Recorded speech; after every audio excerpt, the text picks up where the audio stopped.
is weights. Okay, what is the benefit of cardio? What is the benefits of weights? All right.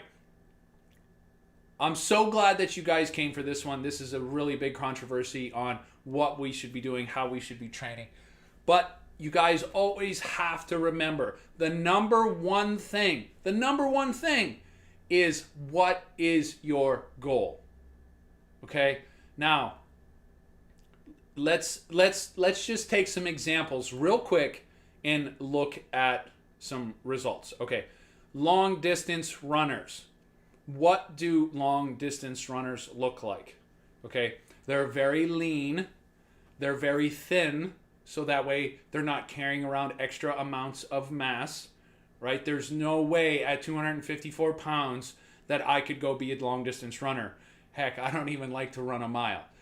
But these people that are performing at optimum levels, say for long distance running, they are very lean, very slim, and they do not have big muscle bellies. They don't have great glutes. They don't have gigantic legs.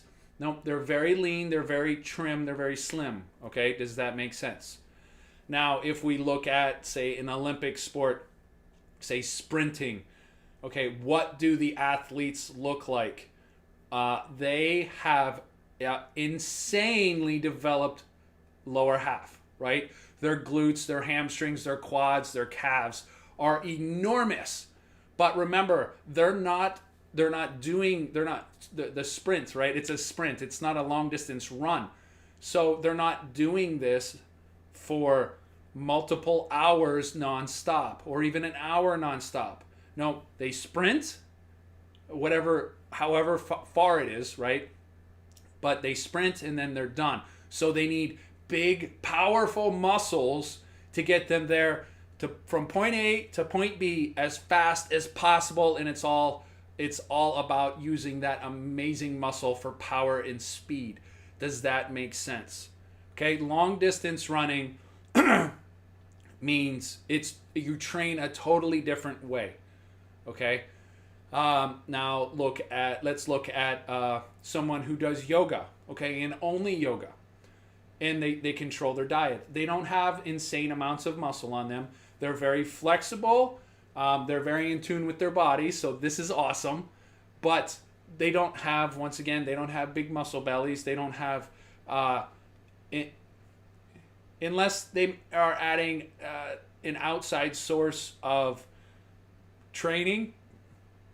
I haven't seen someone that only does yoga be very muscular toned. Excuse me. Does that make sense? Don't quote me on this, but as far as I know from the people that I know, they don't have like very defined muscles or abs, like always showing abs because their muscles just aren't big enough.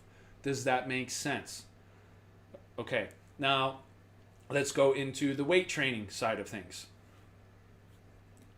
Look at bodybuilders, okay? They are pushing their bodies to the limits to make their muscles and their muscle bellies as big as possible, so that way they can be judged on them, right? And it's an amazing sport. But they train to get their muscles as big as possible, using the least amount of weight to get the max benefit. And then we have like CrossFit. CrossFit is a cross between the cardio world and the weight training world and the bodybuilding world. Okay. Now, if you know those people, they have crazy cores, right? Their cores are so strong, and their respiratory tract is very, very healthy. They're always breathing heavy. They're doing long sets, but yet they are still building that muscle and incorporating a cardiovascular style of training, okay? And it does them very, very well. So what is your goal? Okay, let's go back to cardio. If you want to do only cardio, then don't plan on having great muscular defined legs or a set of glutes or your calves. Okay, well, calves are somewhat genetic. But you're not going to get bigger muscles by doing cardio. Okay? You can control the way your body looks, and your muscles will become very, very efficient and lean, but they're not going to grow. Does that make sense? Unless you're practicing your speed and takeoff and agility, then you can develop bigger legs, glutes, hamstrings, quads, and so on. Does this make sense? I get a lot of questions about this, so I'm trying to dive into it a little bit here. Not really bringing into the science, or not bringing in the science of it yet. If you guys want me to, I will.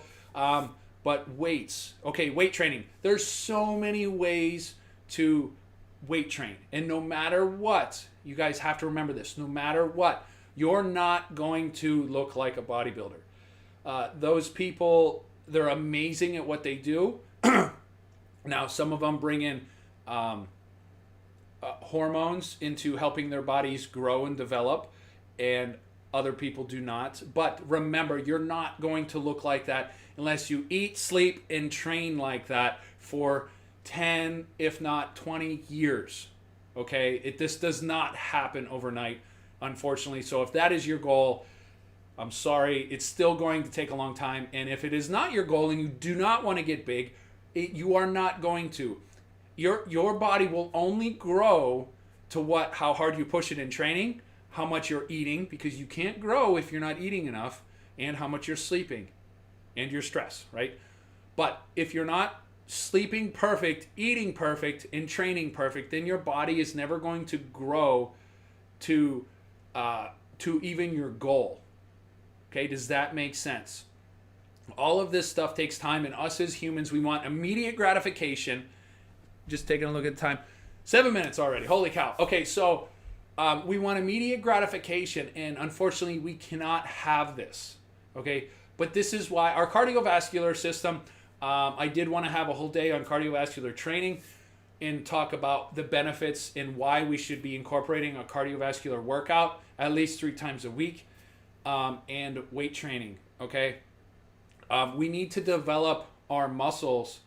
Long story short, guys, we want to develop our muscles so that way we have more great muscle, because the more muscle we have, the more calories we're going to burn, the more fuel we're going to burn, the more fat off our body we're going to burn, and the easier it is to, let's just say, maintain a healthier lifestyle, right? Because you can still eat enough to enjoy, and that's why men typically lose weight faster than women, because they have more muscle mass. So when they become active or actually take control of their diet, all of that muscle takes over and increases their metabolic rate a lot more than on a woman, which is usually smaller. Now, I'm not saying this for everyone, but like my girlfriend, she's 5'2", so she comes to like here on me. And of course, who do you think is going to burn more in a day? Me. Okay? So it all depends what your goals are. They both have great benefits, guys. You should incorporate some style of both of them, whether it's like a spin class and then 3 times a week weight training, or if it's weight training and you love weight training, you should still do some type of cardiovascular workouts, because it's very heart healthy and we want to live as long as we can, because life is so precious, and I want you guys to enjoy every minute of it in the best version of your body that you could possibly have and reach all of your dreams. Okay, guys, if you know someone that needs to hear this, please tag them in this video, share this with them, please, guys. If you guys have any questions, comment below. I will answer them, and if not, we will talk about them. I'd love to have some new things to talk about. So hit me up, guys. Don't forget to follow me on Facebook and on our Facebook at FitHackers, and YouTube, the name FitHacker. And I'm super excited, guys. We're getting closer. I hope this is all adding value, and we will see you guys on day 21.